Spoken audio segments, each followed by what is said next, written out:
I'm Dave with Zippy Flies, and I'm at Tailwater Outfitters showing you all how to tie the Redfish Charlie.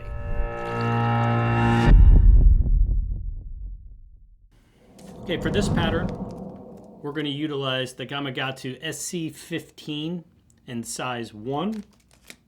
We'll go ahead and get that in our vise. So there we go. And I'm going to use a tan colored thread today. You know, the color is honestly 100% up to you. Really doesn't matter too much for this fly. So if you have a preference, you want it to be fluorescent green or black or whatever, or white, not all that critical. And we'll get a nice thread base going. And then the first thing we're going to do is get some dumbbell eyes added. Today I'm using the presentation lead eyes. They're just plain, they're not painted. This is the extra smalls. Sometimes I think the eyes matter painted and stuff like that. For this pattern, not so much. I don't want the eyes to be kind of the emphasis of the front of the fly. I just want some weight to be in position is all. So I'm putting it in with a series of X wraps, and now I'm going to do some under wraps to bring it all in place and secure it. It's pretty solid. I'm going to give it just one or two more X wraps, and again some under wraps. Really hold it in place. And then we'll advance the thread just a little bit into the bend.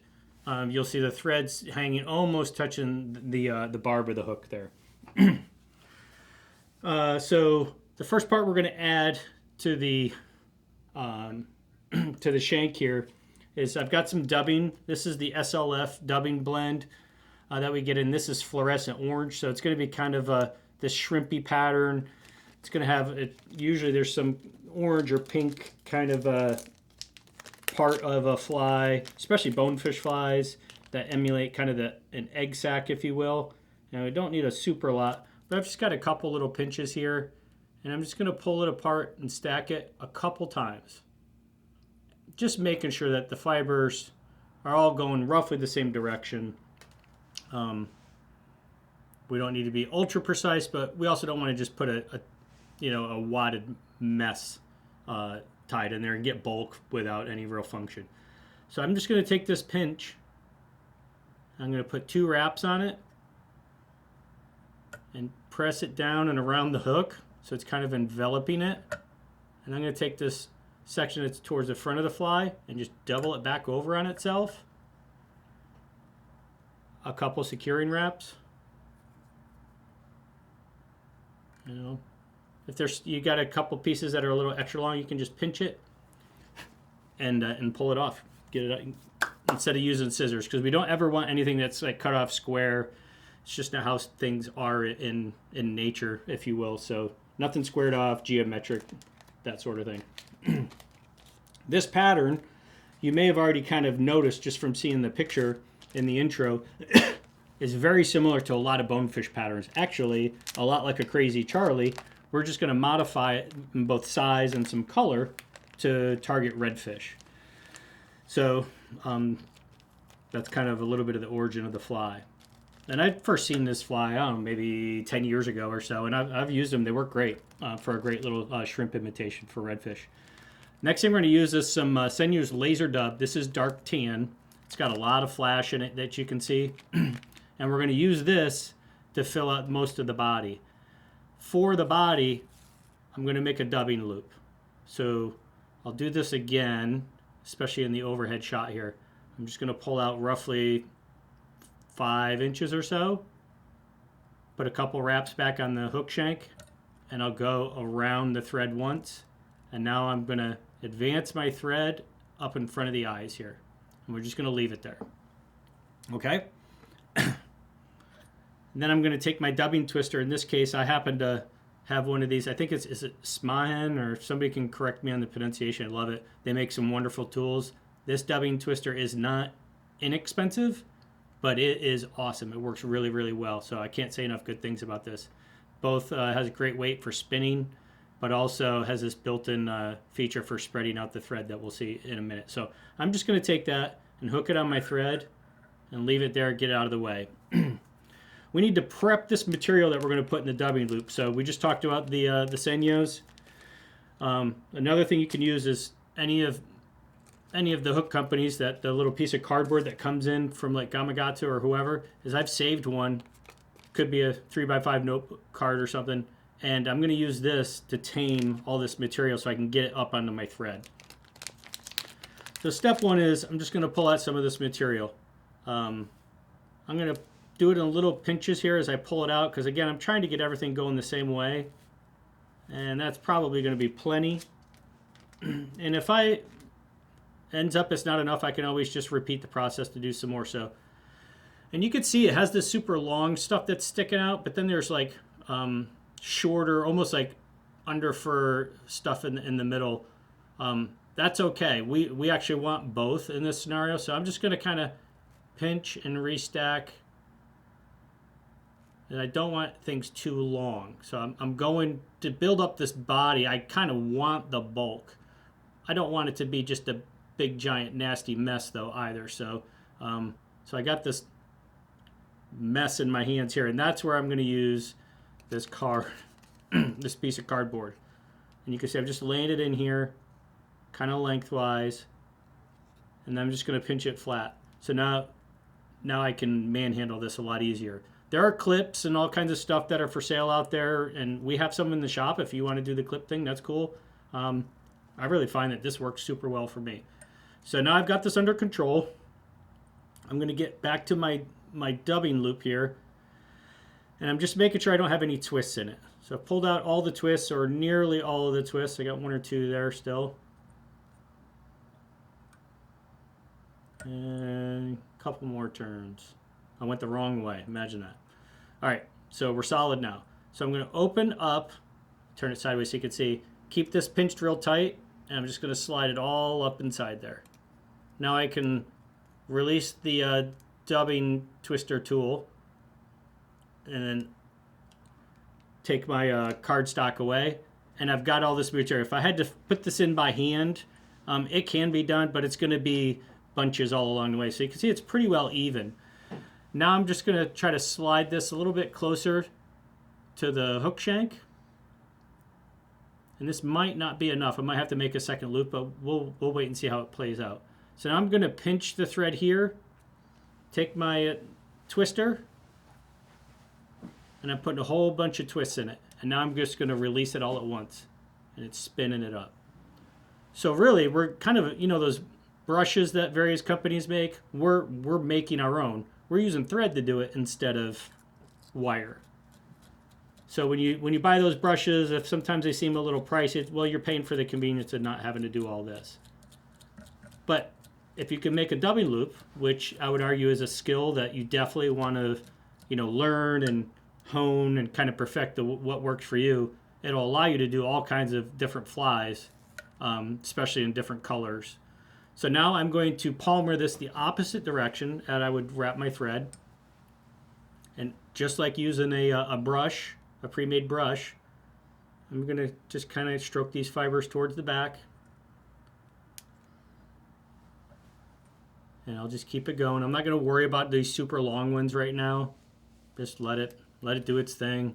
Worst case scenario, I guess I could trim them with scissors or just pluck them by hand, which is my preferred method. That's going to work out pretty well. I'm going to go one more time up here to the top.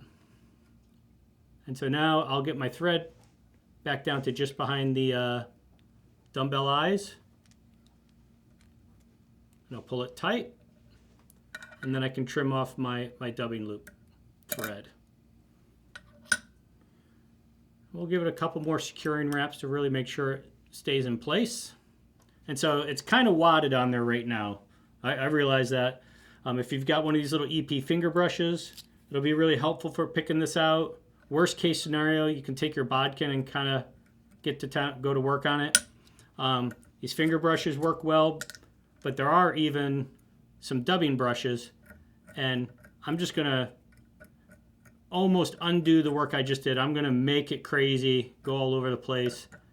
I'm just wanting to untrap it from itself. And that looks pretty good.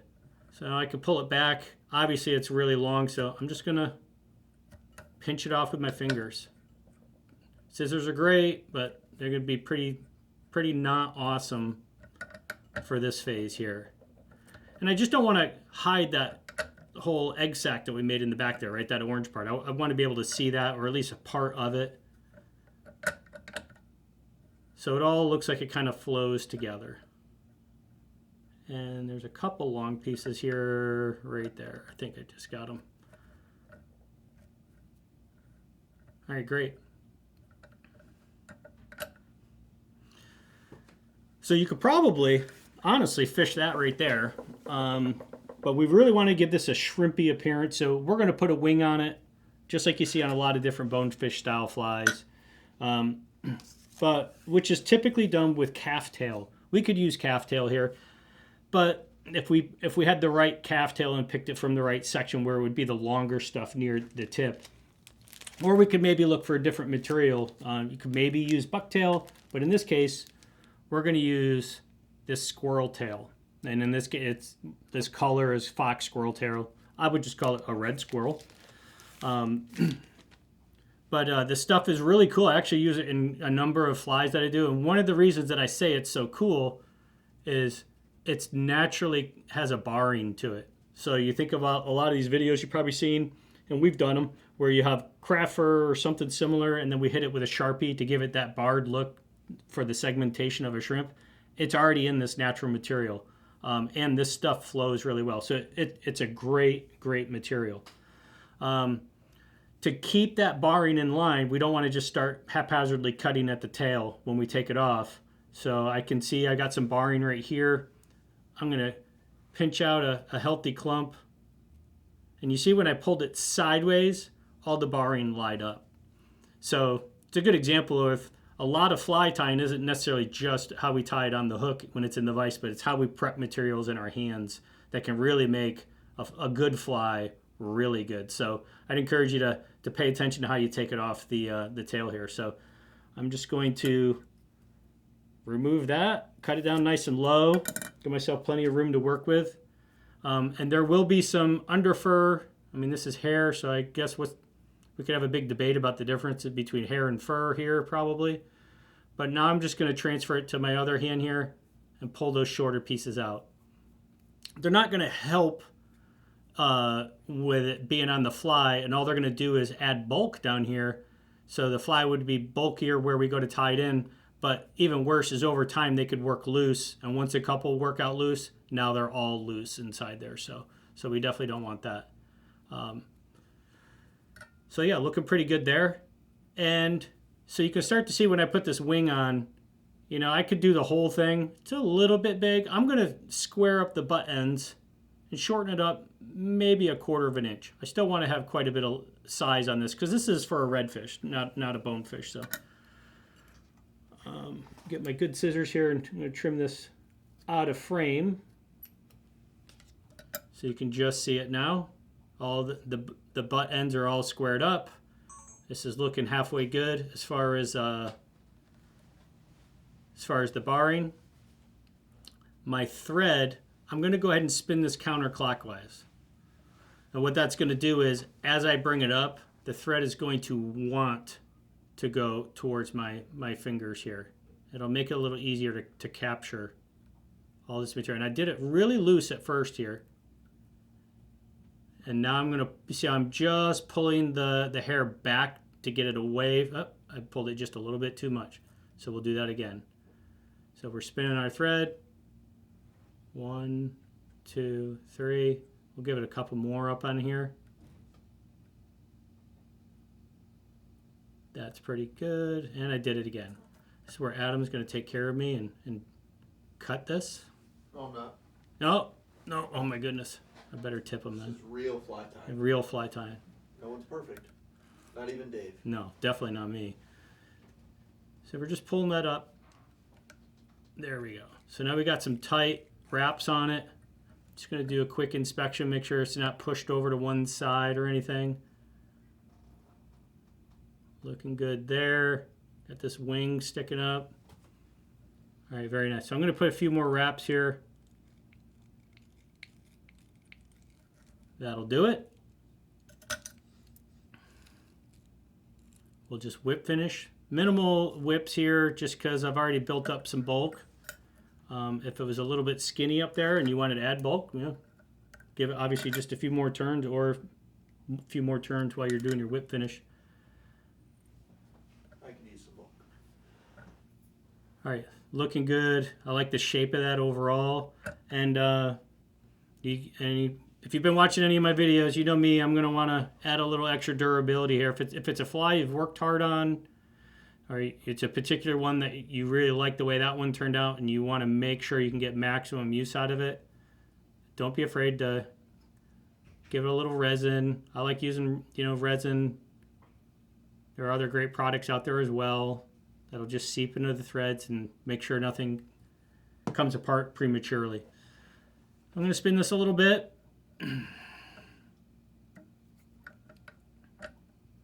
All right, we'll hit it with the UV light. And you can see that earlier I was talking about I didn't want to use any painted eyes. In this case, hey, if you want, a certain color there, rock on, go for it.